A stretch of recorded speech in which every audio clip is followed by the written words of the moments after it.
দেশের চলমান পরিস্থিতিতে দেশবাসীকে শান্ত থাকার আহ্বান জানিয়েছেন অন্তর্বর্তী সরকারের প্রধান উপদেষ্টা। সেই সাথে জাতীয় ঐক্য সৃষ্টি করতে অন্তর্বর্তী সরকার ও বিএনপির মধ্যে ঐকমত্য হয়েছে।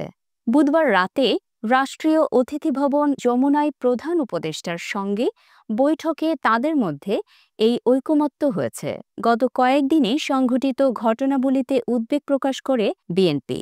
দলটি মনে করে দেশের স্থিতিশীলতা বিনষ্টকারীদের প্রতিহত করতে জাতীয় ঐক্য গড়ে তুলতে হবে।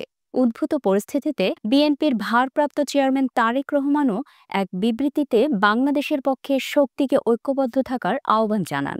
বৈঠকে সনাতন ধর্মাবলম্বীদের সংগঠন ইসকন ও বাংলাদেশ সম্মিলিত সনাতনী জাগরণ জোটের মুখপাত্র চিন্ময় কৃষ্ণ দাস ব্রহ্মচারীর গ্রেপ্তারের প্রসঙ্গ ওঠে। ইতোমধ্যে বিভিন্ন দল ও সংগঠন ইসকনকে নিষিদ্ধ করার যে দাবি তুলেছে এর সঙ্গে বিএনপি দ্বিমত জানিয়েছে।